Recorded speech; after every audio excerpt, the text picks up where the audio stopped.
एक एक एक एक आता एक तुम्ही मिनिट, आधी एक मिनिट. तुमच्या पहिल्या प्रश्नाचं उत्तर देतो जे जयंतरावांनी त्यांच्याकडे मांडलं ते.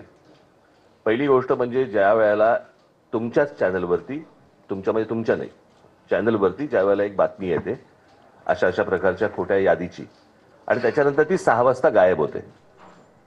ती 6 वाजता गायब होते का, त्याच्यावरती त्यांनी विचारलं की तुमच्याकडे कोणी तक्रार दिली का, काही दिली का. त्या संपूर्ण बातमीबद्दल किंवा त्या यादीबद्दल निवडणूक आयोगाला काहीच माहीत नाहीये. केंद्रीय निवडणूक आयोग आणि राज्य निवडणूक आयोग ते म्हणाले की आम्हाला ह्यातलं काहीच माहीत नाहीये. ते म्हणाले आम्ही माहिती घेऊन सांगतो. आता प्रश्न असा आहे की त्यांच्या वेबसाईटवरनं गायब झाल्यात, ज्या तुमच्या चॅनलवरती दाखवल्या गेल्या आहेत. मग जर समजा त्या चॅनलवरती दाखवल्यानंतर जर त्या याद्या गायब होत असतील आणि निवडणूक आयोगाला जर समजा ती गोष्ट माहिती नसेल, तर मग हे कोण करतंय, हे कोण काढतंय आणि कोण घालतंय, हा तो प्रश्न आहे. आणि ही गोष्ट त्यांना विचारली गेली, त्याच्यावरती ते बोलले की आम्ही चौकशी करून सांगतो. 12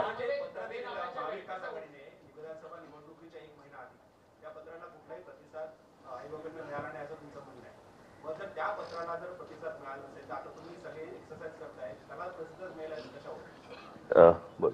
12 ऑगस्टला आम्ही 19 ऑक्टोबरला हे पत्र कार्यालयात नेऊन दिलेलं आहे. केंद्रीय आणि त्यांना भेटलोही.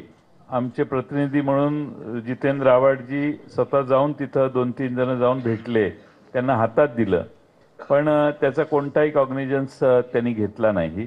आणि केंद्रीय निवडणूक आयोगालाही हे पत्र पाठवण्यात आलेलं 1 महिना आधी विधानसभेच्या, आणि त्यात कॅटेगरिकली म्हटलेलं आहे की सोयीची नावं ठेवतायत, गैरसोयीची नावं काढतायत. खाली कार्यकर्त्यांना सूचना दिल्या आहेत, हिरव्या पेनाने टिक करा, सोयीची असतील ती, गैरसोयीची असतील ती लाल पेनाने टिक करा, आणि लाल पेनाची नावं उडवण्याचा कार्यक्रम झाला. हे आम्ही सर्रासपणाने आधी 1 महिना आधी त्यांना, कारण हे चाललं होतं ग्रासरूट लेवलला आणि कुणीतरी हे मॉनिटर करत होतं, हे कळत होतं आम्हाला, म्हणून आम्ही तक्रार केली. पण निवडणूक आयोगाने कोणता प्रतिसाद दिला नाही. निवडणूक आयोगाची स्टाईल अशी आहे की कोणी कुठल्याही राजकीय पक्षाने तक्रार करायची, ती त्यांना बासनात गुंडाळून ठेवण्याची त्यांची प्रथा दिसते. आता हे महाराष्ट्रात चालून देणं शक्य होणार नाही, कारण प्रत्येक वेळेला या अशा कृतीने सगळ्या कृत्या अशा करायच्या आणि निवडणुका वेगळ्या दिशेने न्यायच्या, अशा महाराष्ट्रातल्या जनतेला वाटते. आणि म्हणून त्याच्यासाठी आम्ही आज एकत्रितपणानं आपल्याला निवडणूक आयोगाला सगळी माहिती दिलेली आहे. माझ्याकडे हे सगळे पुरावे आहेत. घर डॅश आहे, 0 नंबर आहे. एक मिनिट जयंतराव, ती फक्त यादी एकदा वाचून नका, एकेका घरात किती येईल. आता बघाची तुम्ही दाखवलीत ना, हे जरा आपण ऐका. आता ही सुषमा गुप्ता, नालासोपारा मतदारसंघ, या बाईचं नाव दुपारी 3ला होतं, 6ला गेलं. कुणी काढलं हा प्रश्न आम्ही विचारला. 12 ऑगस्टला झालेली ती घटना आहे, पण अद्यापपर्यंत त्यांना माहीत नाही की हे त्यांनी साधी चौकशी केली नाही निवडणूक आयोगाने की हे का झालं, कसं काढलं, कुणी काढलं. हे मुरबाड मतदारसंघात मतदार घराच्या पुढं नुसता डॅश लिहिलाय, घर क्रमांक नाही, नुसता डॅश असणारी 400 मतं आहेत. दुसरं पुढं त्यांनी त्याच पद्धतीने पुणे कॅन्टोन्मेंटमध्ये एका याच्यात 869 घरं आहेत, 869 मतदार आहेत एकाच ठिकाणी, याची तक्रार केली आम्ही. मध्य नाशिकमध्ये 813 मतं आहेत. हे सगळे पुरावे आहेत याला जोडलेले, असं मोकळं बोलत नाही, विथ एव्हिडन्स आहे. 813 3829 नाशिक मध्य मतदारसंघातलं घर आहे. त्या घराचा नंबर आहे 3829 आणि 813 वोटर्स हे एका घरात दाखवण्यात आलेले आहेत. बडनेराला 0 क्रमांक, घर क्रमांक 0 असे 0 मतदार असणारे, मगाशी मी आकडा सांगितला तेवढे हे आहेत, एव्हिडन्सेस आहेत आमच्याकडं. असं नाही की हवेत बोलतोय. त्यामुळे काही मी ऐकलं. आता याच्यात विशेषतः अशोक पवार यांचा जो मतदारसंघ आहे शिरूरचा, त्यांना केसनन गावात त्यांनी काही ऑब्जेक्शन घेतले. ऑब्जेक्शन घेतल्यानंतर घर क्रमांक 1च असणारे 188 एकाच घरात 188 मतदार आहेत आणि ते घरच नाही आहे त्या गावात. आणि तसं लिहून त्यांनी लेखी तक्रार केल्यावर तिथल्या निवडणूक प्रतिनिधींनी सांगितलं की त्या मतदारांची प्रायव्हसी डिस्टर्ब होते आणि म्हणून आम्ही तुम्हाला ही माहिती देऊ शकत नाही. त्याच्यामध्ये शेवटी कायदा जो आहे तो कायदा काय सांगतो, कायदा त्यांनी असं लिहिलेलं आहे की मतदार यादीत समाविष्ट करण्यात आलेल्या मतदारांची माहिती ही गोपनीय स्वरूपाची आहे. त्यामुळे सदर मतदारांची माहिती ही व्यक्तिगत माहिती आहे. सदर कागदपत्रांची माहिती इतरत्र प्रसिद्ध होऊ नये या कारणाने संबंधित मतदारांची परवानगीशिवाय आपणास उपरोक्त माहिती पुरवता येत नाही. आता कायदा आहे, कायद्यामध्ये काय म्हटलंय, आम्ही तो कायदाही दाखवला निवडणूक आयोगाला. साधारणपणे 32 नंबरचा कायदा आहे की कुणी कुठलाही हे मागितला, कुणी कुठलाही हे मागितला तर तो ती माहिती आणि ते डॉक्युमेंट्स कोणत्या आधारावर रजिस्ट्रेशन झालं, कोणत्या आधारावर हे देण्यासाठी कलम 32 आहे. त्यामध्ये स्पष्टपणाने म्हटलेलं आहे की तुम्हाला ती माहिती द्यावी लागेल. हा नियम कायदा आम्हीच निवडणूक आयोगाला आता कायदे सांगतोय, त्यांचे हे कायदे आहेत, ह्याप्रमाणे ते देऊ शकतात. पण त्यांना दिलेलं उत्तर अशोक पवार यांना की त्याची प्रायव्हसी, आम्ही काय त्याचे खाजगी गोष्टी मागत नाहीत. त्याने जे निवडणूक आयोगाला सबमिट केलंय मतदार होण्यासाठी तेवढीच माहिती मागतोय आणि ती देणं आवश्यक आहे असं निवडणूक आयोगाच्या निवडणुकीच्या कायद्यात लिहिलेलं आहे.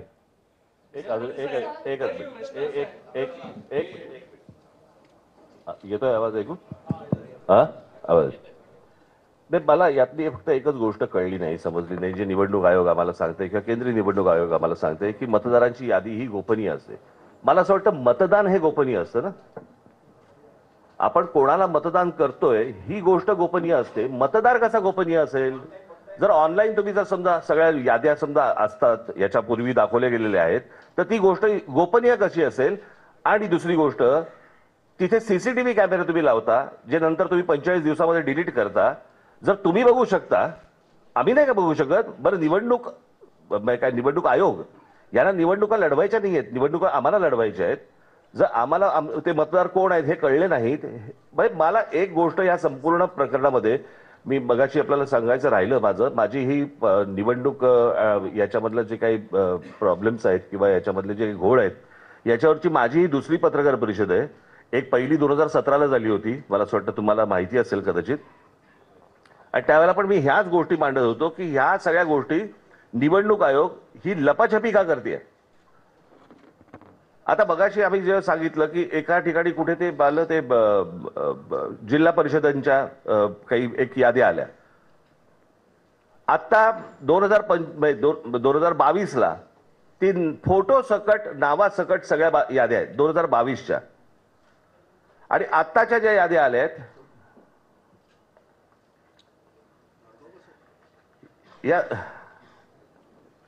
या 2022च्या याद्या आहेत, ज्याच्यामध्ये फोटो आहे, नाव आहे, सगळं आहे.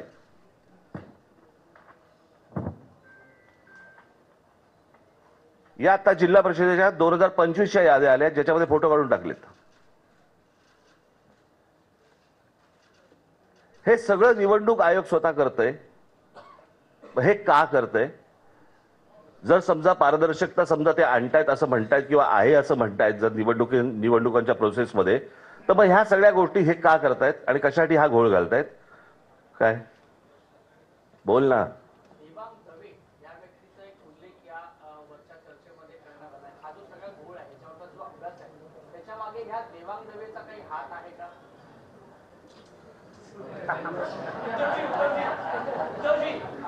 एक मिनिट, अर्धवट विषय राहिला त्यांना पूर्ण करायचं होतं.